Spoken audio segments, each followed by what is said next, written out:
And ladies and gentlemen, welcome to another episode of GGR. I'm Daniel, and today we are going to do a review on this. You have seen the unboxing, and now here we are going to review the Nokia flagship 920. Well, it's not exactly the current flagship, but it still isn't too late to do a review on it. So yep. Anyway, here we have, it is a 4.5 inch screen. Here's just a rough comparison beside the iPhone 5s and also the Samsung Galaxy S4. Of course, the S4 screen reigns bigger over this, but as far as it goes, the 8.7 megapixel camera does too much of a justice for the Nokia 920.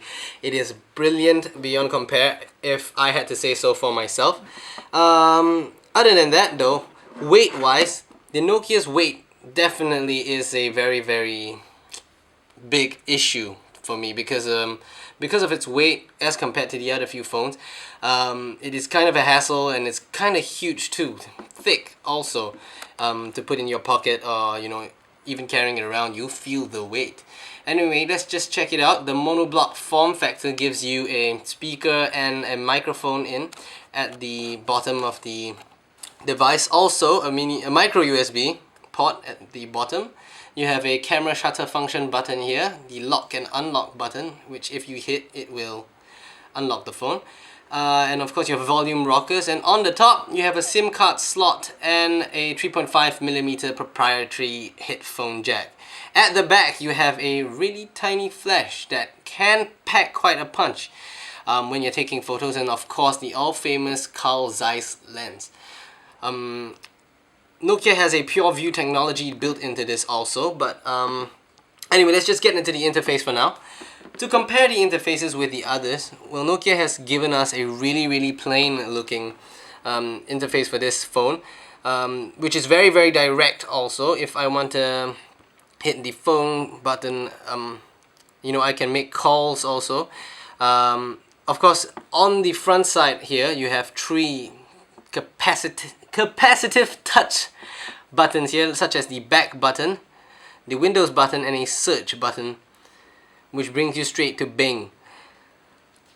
So scrolling down, you have your usual few such as games, apps, music.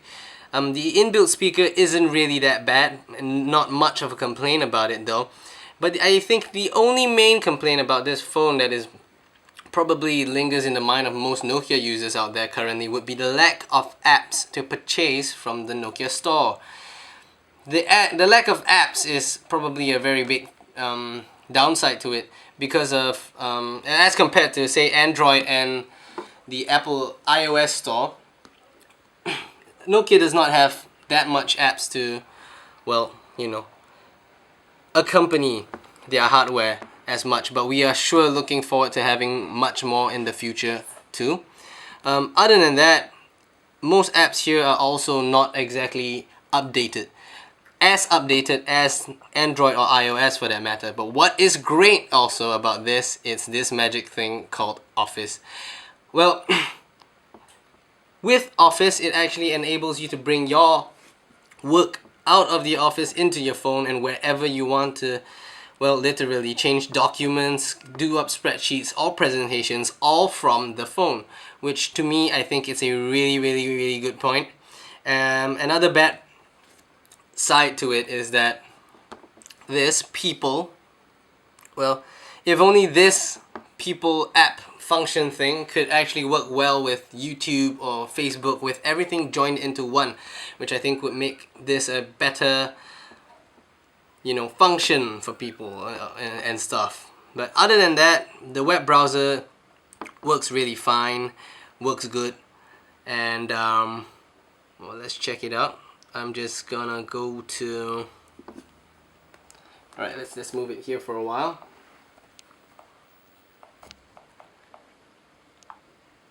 Takes some getting used to also, the keyboard, but yep, there we go. So if I'm gonna sign it into betterthanthis.com, I have the full what's what, and you can see pictures, zooms in pretty great also. I love the big screen, it works really nicely, and the colors that come out of it too, it's brilliant. But now I'll talk about what's really good about the phone, which hands down, undoubtedly would be the camera. Well, this camera is really brilliant. Let's just check out the camera roll. It brings out the color and vibrancy in the photos, really. There we go. And you can really see the different colors pop out of the screen very well, and you know, even in dark surroundings you can actually see the pictures being taken really well. I will do a write-up on this on betterthanthis.com. Do check it out soon also if you want to see pictures that the phone has taken, and also videos if possible. And basically that is that.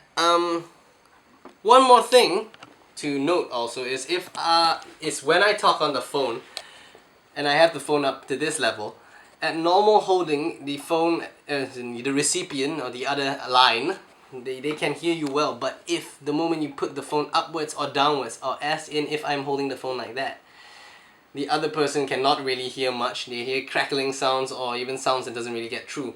But all in all, this phone has been really fun to use. No doubt still the camera is hands down one of the best that I have tried in any phone.